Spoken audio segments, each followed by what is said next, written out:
iPhone 15 Plus versus iPhone 14 Pro Max। Apple ने iPhone 14 Pro Max को iPhone 15 series के launch के बाद डिसकंटिन्यू कर दिया है। इसका मतलब कि एप्पल इस फोन को सेल नहीं कर रहा है, लेकिन फिर भी ये फोन आपको ग्लोबल अवेलेबल है मार्केट में। जिसके अगर प्राइस की बात करूं तो ये आपको मिल जाएगा 1 लाख से 1,10,000 रुपए के आसपास। वहीं अगर 15 प्लस की बात करूं तो इसका प्राइस है 90,000 रुपीज। तो अगर आप इन दोनों में से कोई फोन खरीदने का सोच रहे हो तो इस वीडियो के एंड तक देखना, क्योंकि हम छोटे से छोटे डिफरेंस को कवर करने वाले हैं और देखेंगे कि आपके लिए कौन सा फोन ज्यादा बेटर हो जाता है। तो बिना टाइम वेस्ट किए पढ़ते हैं वीडियो की तरफ। तो शुरुआत करते हैं इनकी अपीयरेंस से। ये दोनों ही फोन्स काफी बड़े साइज के फोन हो जाते हैं। दोनों में आपको 6.7 इंचेस का डिस्प्ले मिलता है, जिसमें अगर फोन की हाइट की बात करूं तो 6.33 inches height, 3.06 inches width, 15 plus 7.8 mm और 14 Pro Max 7.9 mm थिक मिलता है। दोनों ही फोन्स का बैक साइड मैट टेक्सचर के साथ आता है और इनके कैमरा मॉड्यूल्स ग्लॉसी पैटर्न में आते हैं। ऑब्वियसली प्रो में 3 लेंसेस मिलते हैं और नॉन प्रो में 2 लेंसेस मिलते हैं। इनके अगर फ्रेम की बात करूं तो 15 प्लस में मिलता है एल्यूमिनियम फ्रेम, यहाँ पे आपको मिलता है स्टेनलेस स्टील फ्रेम, जो कि दिखने में थोड़ा सा ज्यादा प्रीमियम लगता है। लेकिन अगर हैंड फील की बात करूं, हाथ में यूज करने की बात, तो 15 प्लस ज्यादा बेटर लगता है। ऑल्सो यहाँ पे एक और डिफरेंस मिल जाता है, 14 प्रो की एडजस्ट स्क्वायरिश एडजस्ट मिलती हैं, यानी कि जो इसके कॉर्नर्स हैं ये शार्प मिलते हैं। वहीं ये जो 15 में एडजस्ट मिलती हैं, यहाँ पे हल्का सा कर्व मिलता है, जिसकी वजह से इन हैंड फील ज्यादा प्रीमियम लगता है। ऑल्सो इस स्टेनलेस स्टील में बहुत ज्यादा फिंगरप्रिंट आते हैं, जिसकी वजह से एक्सपीरियंस थोड़ा सा खराब लगता है बाद में। वहीं यहाँ पे कोई भी फिंगरप्रिंट नहीं आते हैं, तो मुझे ये ज्यादा अच्छा लगता है। बैक ग्लास भी मैट फिनिश में आता है, तो यहाँ पे भी फिंगरप्रिंट नहीं लगती है, जिसकी वजह से ओवरऑल हाथ में पकड़ने में ही ज्यादा फील होता है। यूज वगैरह करोगे कोई भी दिक्कत नहीं होती है। अब फ्रंट डिजाइन की बात करूं तो यहाँ पे दोनों लगभग सेम ही है। दोनों में डायनामिक आइलैंड मिल जाता है, H2H वाला डिस्प्ले मिल जाता है, तो यहाँ पे फ्रंट में ऐसा कुछ डिफरेंस नहीं है। दोनों के पोर्ट्स एंड ऑल भी आपको लगभग सेम ही मिलते हैं। और हाँ, 15 प्लस में एक्शन बटन नहीं है, वो सिर्फ प्रो सीरीज में है। बाकी यहाँ पे 14 प्रो मैक्स में लाइटनिंग और 15 प्लस में टाइप सी मिल जाता है, तो यहाँ पे टाइप सी के कुछ एडिशनल एडवांटेजेस मिल जाते हैं 15 प्लस में। दोनों ही फोन्स IP68 वाटर रेजिस्टेंट है, जिनको आप पानी के अंदर 6 मीटर तक डाल सकते हो फॉर 30 मिनट्स। तो यहाँ पे मैं अपना ओपिनियन दूं तो भाई दिखने में डेफिनेटली iPhone 14 Pro Max ज्यादा प्रीमियम, ज्यादा बेटर लगता है। लेकिन अगर इन हैंड फील की बात करूं तो वो 15 प्लस की बहुत ज्यादा बेटर है as compare to 14 Pro Max। Even दोनों के वेट की बात करूं तो ये 201 ग्राम का है, ये 240 ग्राम का है, तो आप समझ सकते हो कि कितना बड़ा डिफरेंस है इनके वेट में भी। चलो बात करते हैं इनके डिस्प्लेस की। इन दोनों ही फोन्स में आपको 6.7 इंचेस का OLED डिस्प्ले मिलता है। बस यहाँ पे आपको डिफरेंस ये मिलेगा कि 14 Pro Max में आपको LTPO सुपर रेटिना XDR मिलता है और वहीं ये नॉर्मल सुपर रेटिना XDR है। इन शॉर्ट बता दूं तो ये एक प्रोमोशन डिस्प्ले है, जो कि स्विच कर सकता है 1 हर्ट्ज से लेके 120 हर्ट्ज तक। वहीं अगर इस वाले फोन की बात करूं तो ये सिर्फ 60 हर्ट्ज तक जा सकता है। यहाँ पे कोई भी LTPO डिस्प्ले नहीं मिल रहा है। बाकी दोनों फोन्स के रेजोल्यूशन 1290 by 2796 मिल जाते हैं विद 460 ppi पिक्सल पर इंच डेंसिटी। इसके अलावा दोनों की ब्राइटनेस में भी कोई डिफरेंस नहीं है। दोनों के दोनों 2000 निट्स की ब्राइटनेस प्रोवाइड करते हैं, जो कि बहुत ज्यादा इनफ ब्राइट है। तो ओवरऑल यहाँ पे डिस्प्ले में आपको 2 ही फर्क मिलते हैं। पहला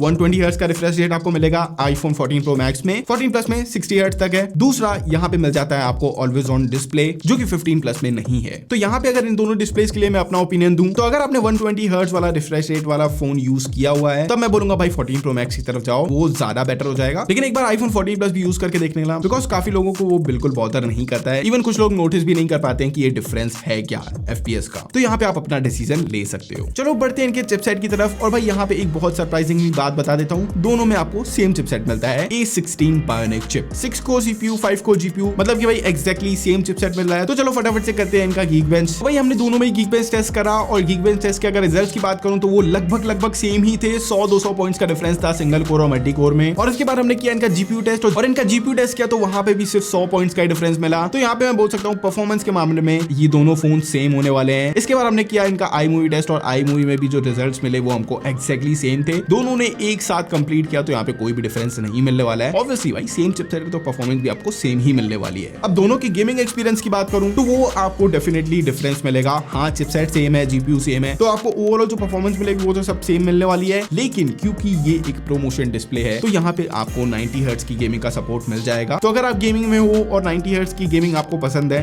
तो डेफिनेटली आप 14 Pro Max की तरफ जा सकते हो। और अगर आप BGMI जैसे गेम्स खेलना चाहते हो जो कि सिर्फ 60 हर्ट्ज सपोर्ट कर रहे हैं फिलहाल, तब आपको iPhone 15 Plus की तरफ जाना चाहिए, क्योंकि डेफिनेटली दोनों ही फोन्स में आपको सेम ही गेमिंग एक्सपीरियंस मिलने वाला है, कोई भी ऐसा डिफरेंस नहीं मिलने वाला है। जहां डिफरेंस डिफरेंस मिलेगा वो है इन दोनों की बैटरीज, और बैटरी एक बहुत बड़ा रीजन है जिसकी वजह से मैं 14 प्लस या प्लस सीरीज को रिकमेंड करता हूं। दोनों में लगभग सेम एमएएच आपको मिलते हैं, करीब 50-60 एमएएच का डिफरेंस मिलता है इन दोनों की बैटरीज में। लेकिन अगर बैटरी बैकअप की बात करूं तो वो डेफिनेटली आपको आईफोन 14 प्लस में ज्यादा मिलेगा as compare to iPhone 14 pro max. और अगर आप इसमें ऑलवेज ऑन डिस्प्ले ऑन कर देते हो तब तो भाई भूल जाओ, 1 घंटे का डिफरेंस आपको मिल जाएगा इन दोनों की बैटरी बैकअप में। इवन टेक बार ने भी अभी एक वीडियो बनाई है जिसमें आईफोन 15 प्लस सबसे ज्यादा स्क्रीन ऑन टाइम प्रोवाइड करने वाला फोन निकला है, जिसने 6 घंटे का लगातार हैवी यूसेज का स्क्रीन ऑन टाइम प्रोवाइड किया है। वहीं 14 प्रो मैक्स लगभग आधा घंटा पहले बंद हो गया था। तो भाई डेफिनेटली आईफोन 15 प्लस अभी तक का सबसे ज्यादा बैटरी बैकअप प्रोवाइड करने वाला आईफोन बन चुका है। अब यहाँ पे क्योंकि बैटरी की बात हो रही है तो अब चार्जिंग की भी बात कर लेते हैं। आईफोन 14 प्रो मैक्स को आप 2 तरीके से चार्ज कर सकते हो, एक वायरलेस चार्जिंग या फिर मैगसेफ चार्जिंग। इसके अलावा वायर्ड चार्जिंग हो जाती है। यहाँ पे आपको रिवर्स वायरलेस चार्जिंग वगैरह का कोई भी फीचर नहीं मिलने वाला है। वहीं अगर बात करूं 15 प्लस की तो यहाँ पे आपको टाइप सी पोर्ट मिलता है जिससे आप वेरियस एक्सेसरीज को कनेक्ट कर सकते हो, कीबोर्ड वगैरह कनेक्ट कर सकते हो, पेन ड्राइव्स कनेक्ट कर सकते हो, type C to lightning cable लगा के अपने लाइटनिंग वाले आईफोन को चार्ज कर सकते हो, इवन अपने एयरपॉड्स, अपनी एप्पल वॉच को चार्ज कर सकते हो। मेरे हिसाब से बहुत अच्छी बात हो जाती है।